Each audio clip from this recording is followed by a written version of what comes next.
Bismillahirrahmanirrahim. Assalamualaikum warahmatullahi wabarakatuh.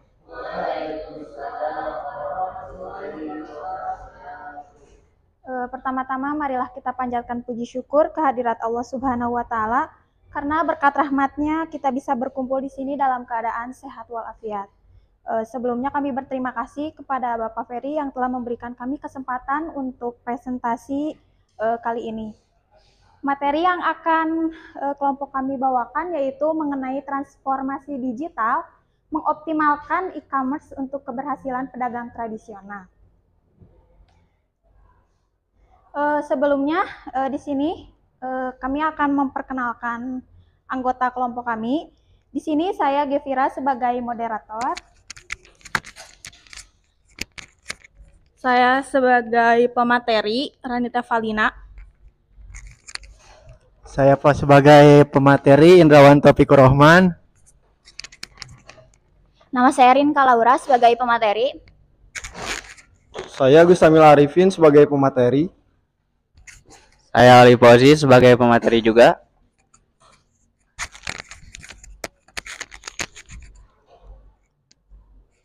Baik. Jadi apa itu transformasi digital dalam perdagangan tradisional? Transformasi digital dalam perdagangan tradisional adalah proses di mana pedagang mengadopsi teknologi digital untuk meningkatkan efisiensi, meningkatkan visibilitas, dan memperluas pasar mereka. Ini mencakup penggunaan e-commerce, pemasaran digital, otomatisasi proses bisnis, analisis data, dan layanan pelanggan digital untuk meningkatkan daya saing dan pertumbuhan bisnis mereka dalam era digital. Untuk slide selanjutnya akan disampaikan oleh Rani Tevalina. Baik, di sini ada transformasi digital, mengapa penting untuk e-commerce. Jadi e-commerce transformasi ini menghadirkan berbagai manfaat krusial untuk mendukung pertumbuhannya bisnis kita ya, apalagi dalam tradisional. Gitu. Transformasi digital ini bisa membuka peluang untuk meningkatkan efisiensi operasional dan memperluas pasar melalui e-commerce.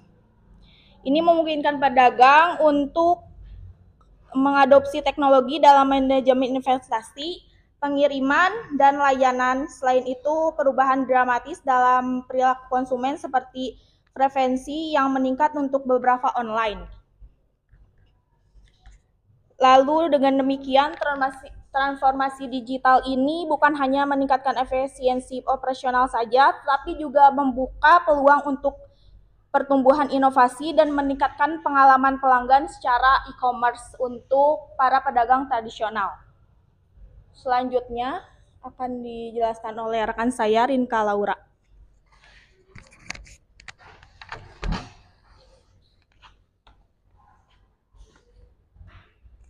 Nah, baik, saya akan menjelaskan tentang manfaat transformasi digital. Yang pertama itu ada memperluas jangkauan pasar. Nah, dengan adanya transformasi digital ini, para pedagang tradisional dapat memperluas jangkauan pasar mereka secara signifikan ya. Mereka tidak terbatas oleh lokasi toko dan dapat menjual produk mereka ke wilayah yang lain seperti itu. Bahkan pada saat ini pedagang kecil pun sudah bisa memasarkan produk mereka ke seluruh dunia lewat platform yang menyediakan infrastruktur untuk penjualan internasional. Contohnya Amazon, eBay, dan juga Shopee Internasional. Nah, yang kedua ada meningkatkan visibilitas. Transformasi digital sangat memungkinkan pedagang untuk mendirikan toko online yang menarik dan profesional.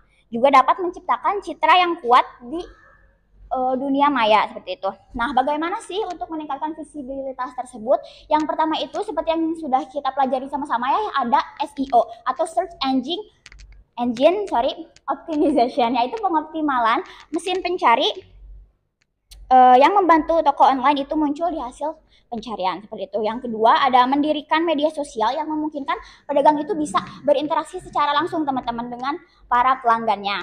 Yang ketiga ada memasang iklan digital yang dapat menjangkau audiens lebih luas dan lebih spesifik. Nah, manfaat yang ketiga ini ada peningkatan efisiensi operasional. Dengan mengadopsi teknologi digital memungkinkan pedagang untuk mengotomatisasi semua proses bisnisnya ya. dari mulai inventaris, pemrosesan pesanan sampai dengan pengirimannya juga. Nah, tentu saja hal ini tidak hanya mengurangi biaya operasionalnya ya, tentu juga akan dapat meningkatkan produktivitas dan memberikan pengalaman yang baik bagi para pelanggan.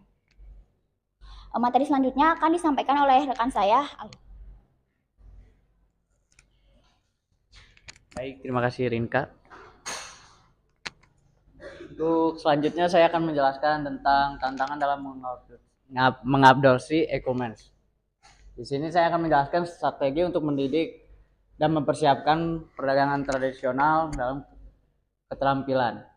Salah satu tantangan utamanya adalah kurangnya keterampilan digital di kalangan pedagang tradisional. Diperlukan program pelatihan yang komprehensif untuk mengajarkan mereka menggunakan pelatihan e-commerce, analisis data, dan pemasaran digital. Untuk pelatihannya, pengelolaan e-commerce ini misalnya menyelenggarakan workshop rutin yang meliputi modul-modul tentang manajemen toko online, strategi pemasaran digital, dan manajemen inventaris yang efisien. Terus yang kedua ada penjelasan dengan keamanan dan privasi data. Di sini akan menjelaskan perlindungan data konsumen dan keamanan transaksi dalam menghadapi ancaman keamanan cyber. Pedagang tradisional harus implementasikan langkah-langkah keamanan seperti enkripsi data dan perlindungan terhadap serangan fisik. Kepatuhan mematuhi regulasi tentang perlindungan data, mereka juga harus mematuhi regulasi seperti GDPR di Eropa dan Undang-Undang Perlindungan Data Pribadi di Indonesia untuk melindungi informasi pribadi yang semua pedagang digunakan. Selanjutnya, untuk selanjutnya juga akan menjelaskan strategi pengoptimalan e-commerce. Perbandingan platform seperti Shopee, WooCommerce, dan marketplace lokal penting untuk memilih platform e-commerce yang sesuai dengan kebutuhan dan anggaran bisnis serta yang dapat terintegrasi dengan sistem back-end yang sudah ada. Biasanya fitur-fitur biaya dukungan dan integrasi dengan sistem back-end, misalnya mempertimbangkan fitur-fitur seperti kemampuan untuk menangani banyak mata uang dan bahasa untuk pasar global untuk integrasi dengan sistem pembayaran yang populer di wilayah tertentu. Untuk desain dan pengalaman pengguna, tata letak yang responsif, navigasi yang intuitif, dan deskripsi produk yang menarik, desain website yang baik sangat penting untuk peningkatan tingkat konversi dan pengalaman secara keseluruhan. Studi kasusnya menempatkan bagaimana perubahan desain website dapat meningkatkan waktu tinggal pengunjung dan mengurangi tingkat pemblotan. Baik, terima kasih. Untuk selanjutnya saya serahkan kepada Indrawan. Baik teman-teman, setelah kita mengetahui tentang strategi pengoptimalan e-commerce, ada beberapa hal yang harus kita perhatikan juga, yaitu mengenai pemasaran dan promosi online. Dalam pemasaran dan promosi online, kita harus memperhatikan strategi tentang pemasaran digital. Yang pertama yaitu kampanye di media sosial, SEO, dan iklan berbayar untuk membangun kesadaran merek dan menarik lalu lintas ke situs web melalui kampanye yang terukur dan relevan. Untuk sebuah contoh kasus sukses yaitu bagaimana pedagang tradisional meningkatkan penjualan melalui kampanye digital. Contoh studi kasus tentang peningkatan penjualan yang signifikan setelah meluncurkan kampanye iklan digital yang terarah. Untuk hal yang kedua yaitu program loyalitas dan promosi. Membangun loyalitas pelanggan melalui program diskon, hadiah, dan penawaran khusus, yaitu menawarkan insentif kepada pelanggan tetap dapat membantu pertahankan dan meningkatkan pangsa pasar. Untuk materi selanjutnya saya persilakan untuk Gustamil Arifin.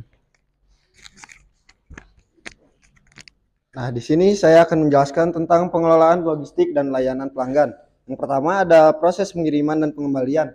Strategi untuk menangani pengiriman dan pengembalian dengan efisien. Pertama ini memiliki proses logistik yang baik dapat meningkatkan kepuasan pelanggan dan mengurangi biaya operasional. Lalu yang kedua, ada pengalaman pengguna. Jadi kalau pengguna itu puas, jadi kita tuh harus memilih logistik yang baik. Dengan cara kita harus memiliki pengiriman yang handal dan kita itu harus bisa memberikan opsi pengiriman yang fleksibel. Jadi pembeli dapat memilih jasa ekspedisi yang baik. Lalu yang kedua, kita punya layanan pelanggan yang responsif. Pentingnya tanggapan cepat terhadap pertanyaan dan masalah pelanggan. Menerapkan sistem dukungan pelanggan yang responsif dan efisien dapat meningkatkan kepuasan dan loyalitas pelanggan. Contohnya, bagaimana integrasi sistem CRM meningkatkan layanan pelanggan. Studi kasusnya tentang implementasi sistem manajemen hubungan pelanggan CRM yang berhasil meningkatkan efisiensi layanan pelanggan. Nah, jadi kesimpulan dari materi kali ini yaitu transformasi digital merupakan kunci bagi pedagang tradisional untuk mengembangkan bisnis mereka dalam era digital saat ini. Dengan memanfaatkan e-commerce, mereka dapat memperluas pasar mereka secara global dan meningkatkan visibilitas merek melalui strategi digital seperti SEO dan media sosial. Namun tantangan seperti kurangnya keterampilan digital dan keamanan data tetap menjadi hambatan yang perlu diatasi. Perlunya pelatihan digital yang intensif dan kepatuhan terhadap regulasi perlindungan data menjadi krusial untuk kesuksesan jangka panjang. Transformasi digital dalam mengoptimalkan e-commerce bagi pedagang tradisional adalah bahwa penerapan teknologi mampu membuka peluang baru dan meningkatkan daya saing mereka di pasar yang semakin digital. Melalui platform e-commerce, pedagang tradisional dapat memperluas jangkauan pasar, meningkatkan efisiensi operasional, dan meningkatkan pengalaman pelanggan secara keseluruhan. Transformasi ini bukan sekadar adaptasi terhadap perkembangan teknologi, tetapi juga pemanfaatan strategis untuk pertumbuhan dan keberlanjutan bisnis di era digital saat ini. Mungkin cukup sekian presentasi dari kelompok kami. Barangkali teman-teman di sini ada pertanyaan, boleh ajukan tangannya. Izin bertanya.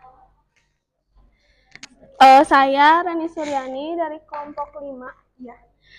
Izin bertanya mengenai mengapa pemilihan platform e-commerce yang tepat sangat penting bagi keberhasilan pedagang tradisional dalam ekspansi pasar. Terima kasih.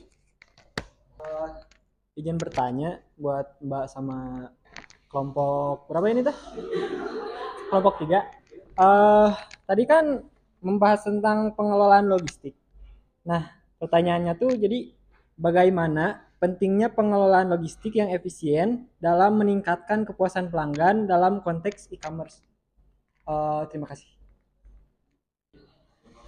Oke, baik, di sini saya akan menjawab pertanyaan dari Rani Suryani, yaitu mengapa pemilihan platform e-commerce yang tepat sangat penting bagi keberhasilan pedagang tradisional dalam ekspansi pasar gitu ya.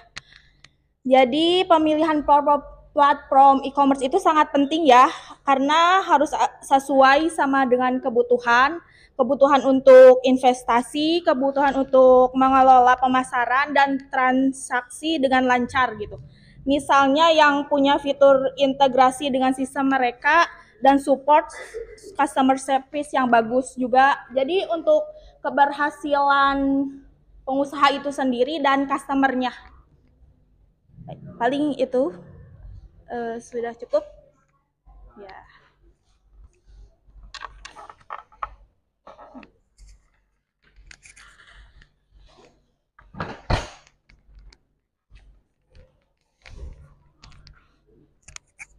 Baik, saya akan menjawab pertanyaan dari Adit ya. Saya ulangi lagi pertanyaannya itu, bagaimana pentingnya pengelolaan logistik yang efisien dalam meningkatkan kepuasan pelanggan dalam konteks e-commerce.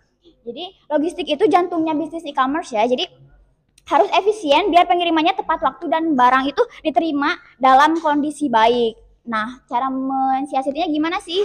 Jadi, menurut kelompok kami, pedagang itu harus rajin-rajin refresh platform yang mereka pakai. Misalkan si pedagang itu jualnya di Shopee atau Tokopedia, harus sering-sering refresh aplikasinya. Barangkali ada chat pelanggan yang masuk kayak gitu. Jadi biar langsung pesanannya diproses dan dikirim secepatnya agar bisa sampai tepat waktu dan juga barangnya dalam kondisi baik seperti itu. Cukup. Terima kasih. Baik, demikian presentasi dari kelompok kami. Semoga apa yang kami sampaikan dapat bermanfaat bagi kita semua. Mohon maaf bila ada kekurangan. Wassalamualaikum warahmatullahi wabarakatuh.